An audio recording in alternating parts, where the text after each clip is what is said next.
Imagine this. Every time your paycheck loses value or your savings shrink in the bank, someone somewhere is quietly making billions.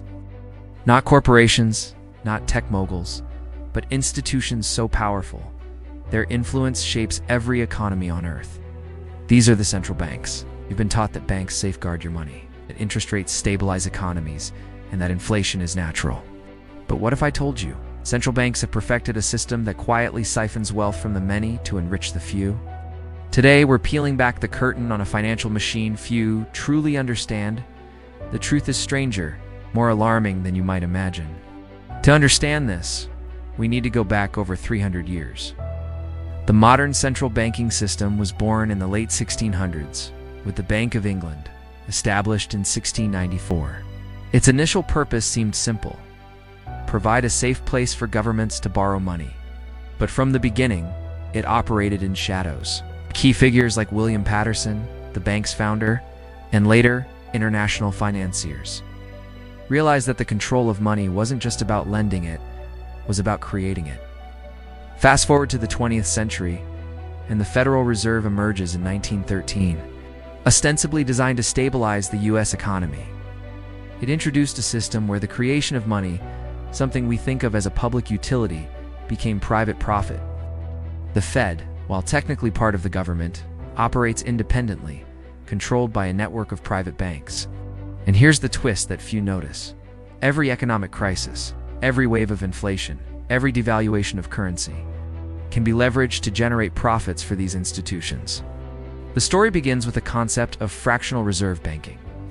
Banks are only required to hold a fraction of deposits on hand, lending the rest into existence as credit. To most people, this seems mundane. But in practice, it creates money out of nothing. The bank loans this money at interest, effectively profiting from the act of creation itself. In the early days, this system fueled industrial growth. Nations expanded, businesses boomed, and credit allowed economies to flourish. But hidden beneath this growth was a quiet redistribution of wealth.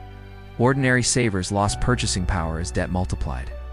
While banks collected interest on money that didn't exist before they lent it, by the mid-20th century, central banks had perfected their tools.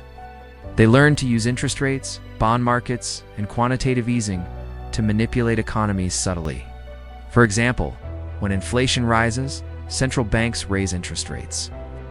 On the surface, this seems fair, slowing down spending to stabilize prices. But in reality, the banks profit from the interest on government bonds and from fees tied to debt instruments. Consider the 2008 financial crisis. Banks made trillions in derivatives and bailouts, while millions lost homes, jobs, and savings. Central banks controlling the money supply funneled liquidity to institutions, while the average person saw only tightening budgets. This wasn't an accident.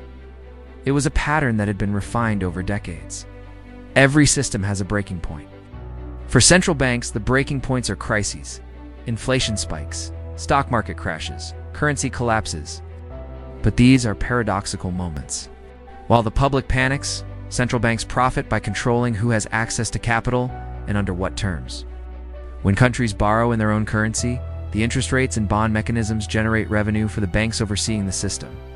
Look at hyperinflation in Zimbabwe, or the 1970s US stagflation. Ordinary citizens saw their wealth evaporate. Yet central banks and associated financial elites found ways to preserve or even multiply their power. Debt, inflation, and currency manipulation became not just tools of governance, but engines of profit. Societies face recessions, wage stagnation, and eroding savings. Meanwhile, banks benefit from bailouts, fees, and new money creation. The system is self-reinforcing. Crises justify more central bank control, which in turn creates conditions for the next crisis. For instance, the COVID-19 pandemic saw global central banks inject trillions into markets. While this was framed as stimulus, much of the money flowed to large financial institutions and asset holders, inflating stock and real estate prices far beyond historical norms. Ordinary workers and savers faced inflation and declining real wages. This is the modern iteration of the centuries-old mechanism. Wealth flows upward under the guise of economic stabilization. Attempts to curb this system often fail. Reforms like stricter regulations, financial oversight committees, or free market initiatives rarely reduce the central bank's influence. Why? Because the very structure of modern finance depends on central banks controlling liquidity, credit, and debt instruments. Even when governments publicly question the system, the levers of money creation remain in private or quasi-private hands. Take the 2008 Dodd-Frank reforms. They promised transparency and accountability, but left the core mechanisms fractional reserve banking, its quantitative easing, and interest rate manipulation intact. The central banks remained insulated, ensuring they profit no matter which way the economy swings. Today, the pattern repeats globally. U.S. national debt exceeds $35 trillion. Japan's debt-to-GDP ratio is over 250%. Europe has its own complex web of interdependent debt. And central banks continue to profit quietly from interest payments, currency swaps, and bond markets. Shocking data. In 2024 alone, the Federal Reserve's net income from securities holdings exceeded $100 billion. Meanwhile, average Americans saw inflation reduce their purchasing power by over 5%. The wealth gap isn't just a side effect, it is baked into the system. The lesson is clear. History repeats itself.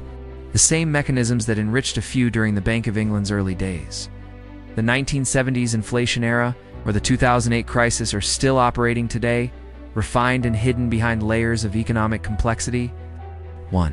Central banks are structured to profit from debt, inflation, and crises, often at the expense of ordinary wealth.